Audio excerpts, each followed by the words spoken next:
Hiya. Hiya, so Tony Turbo again. I'm talking about this 24-hour legendary experience I'm creating for myself. It's going to be basically running around the Tough Guy facility in Wolverhampton, and I'm going to see how many laps I can do in 24 hours. Now, in preparation for this, I had my functional movement screen done, and I've got all of the results back, and I need to work on a few different areas. Mainly I need to start working on the tightness in my hamstrings. Also my hip flexors aren't fantastic, and my rotator cuffs. So I've got a full sort of package created for myself that's going to help improve the stability, the mobility of those areas and strengthen those areas. So I want to talk a little bit about the training that I'm going to be doing in preparation for this event.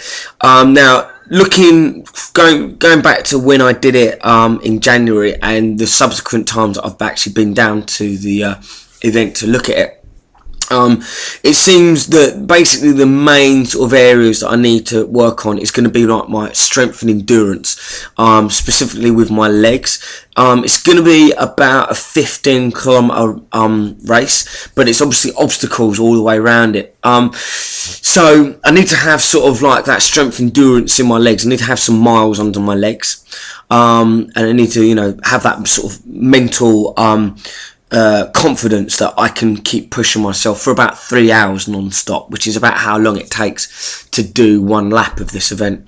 Then when you're looking at sort of like the demand on the body from the specific obstacles, there's a number of different types of challenges. So you've got one of the challenges like an uphill slalom, which is basically you're running up and down a bank about 15 times. Now, if you know Mr. Mouse and the Tough Guy facility, the sort of challenges that you do are seriously immense. They're basically created to break you, and like the first one you do is this slalom up and down a hill, and it's a real ball breaker.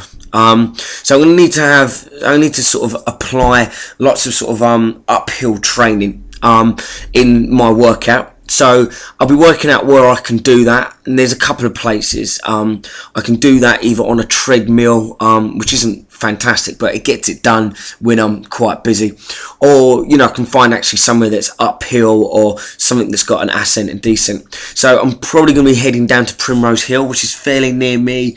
It's sort of London-ish way, so I'm going to be heading down there and doing some sprints up and down that to get some like ascent and descent work put into my legs. So that's what I'm going to do for that. For the strength and endurance, which is basically just getting the miles in under my legs. So I'm just going to be doing some sort of long, slow, steady state jogs just to get some miles underneath my belt. I think I should manage okay with this, really. I've got running legs on me anyway, so I should be okay, but I just want to sort of be confident that I can manage this perfectly fine.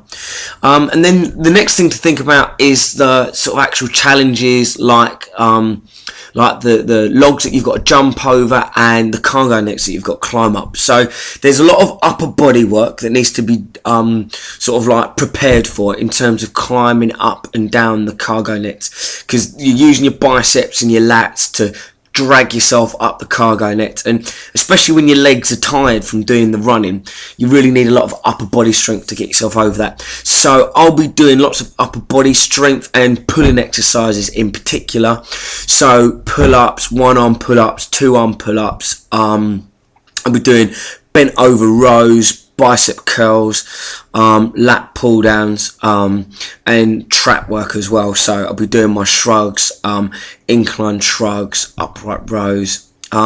These sorts of exercises are going to be sort of helping me develop my arm strength and my upper body strength, so that I can pull myself through this event when my legs get tired, which they will do, and they will cramp up as well, which is really painful. And then we're looking at sort of like the high beams that you got to jump over. So I need like a lot of explosiveness in my legs, because I'm gonna have to like literally like haul myself up onto logs, jump over them or jump up onto them and jump off of them. So to prepare for that, I'm going to be doing some like plyometric work. So I'm going to be basically doing works on varying sort of heights of benches and boxes and whatever it is that I can get my hands on that's going to be sort of like high and low, and just jumping up and down it.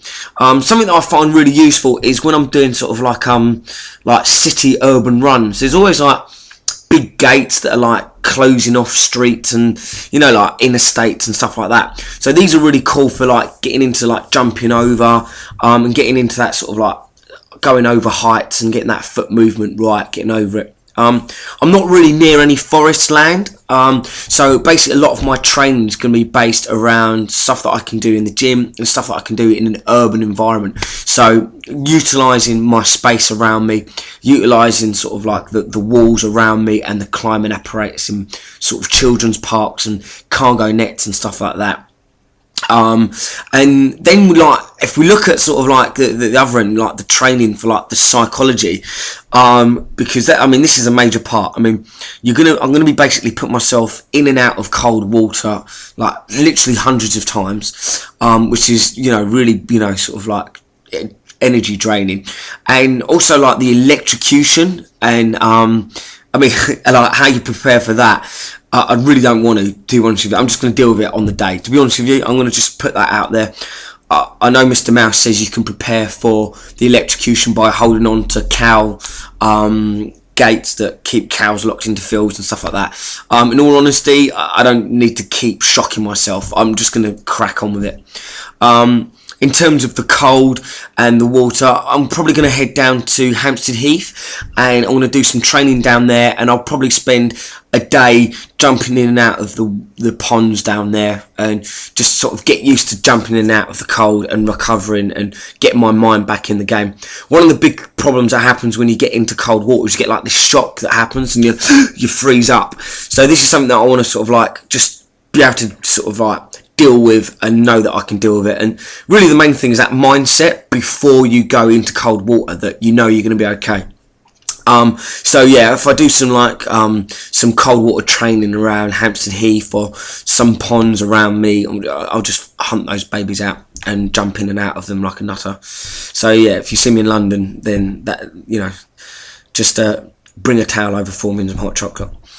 And then like the height stuff, I'm fairly okay with heights. I don't really need to sort of like climb up any tall buildings to get used to being up heights.